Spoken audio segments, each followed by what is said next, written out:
Коми планируют создать центр привлечения кадров. Об этом стало известно на совещании в Госсовете Республики по вопросам здравоохранения.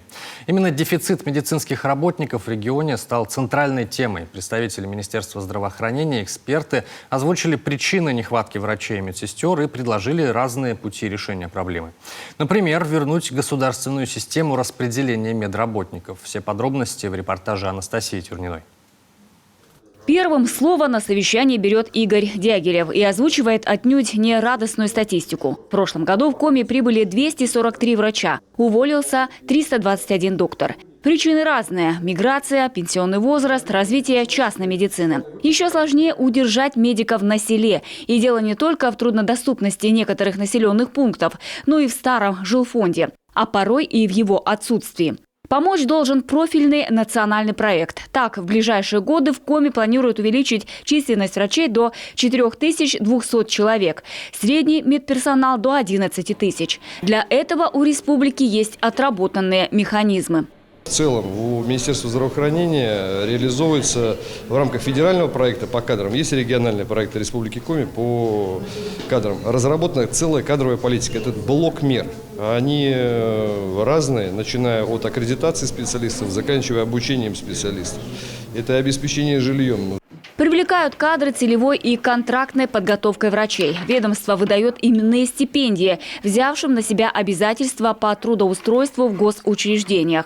В этом году закончили учебу 108 студентов. Все они отправятся в больницы Коми. Выдает и единовременные выплаты в размере 500 тысяч рублей врачам по наиболее дефицитным специальностям. В 2001 году так планируют привлечь 30 человек. Средним медработникам, устроившимся в села, выплачивают чуть меньше – по 350 тысяч. В рамках программы «Земский доктор» по 2 миллиона врачам и 1 миллион фельдшерам, акушерам и медсестрам ФАП. Обеспечивают специалистов и жильем. Главный врач Княжпогостской ЦРБ делится своим опытом. Там практикуют дуальное обучение еще с 2018 года. Больница обучает кадры в медколледже имени Морозова. Предпочтение отдают младшему медперсоналу и регистраторам. По окончанию курсов они работают не менее 10 лет в этом учреждении.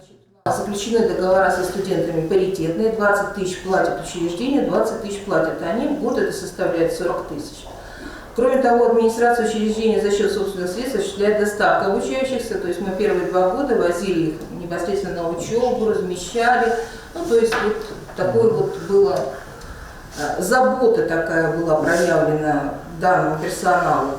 Организация летней производственной практики студентов старших курсов в государственных медорганизациях, развитие мобильных диагностических комплексов, предоставление жилья и земельных участков и вне очереди мест в детские сады. А еще льготная ипотека. Вот лишь некоторые меры поддержки, озвученные экспертами для привлечения медицинских кадров. Ведь дефицит есть не только в селах, но и в крупных городах, например, в Ухте. Я считаю, что на сегодняшний день кардинально, наверное, могла бы измениться эта проблема только в связи с тем, чтобы вернуть государственную систему распределения бюджетников, медицинских работников на те места, где действительно имеется большая необходимость его туда направить. Вы знаете, что сельские районы практически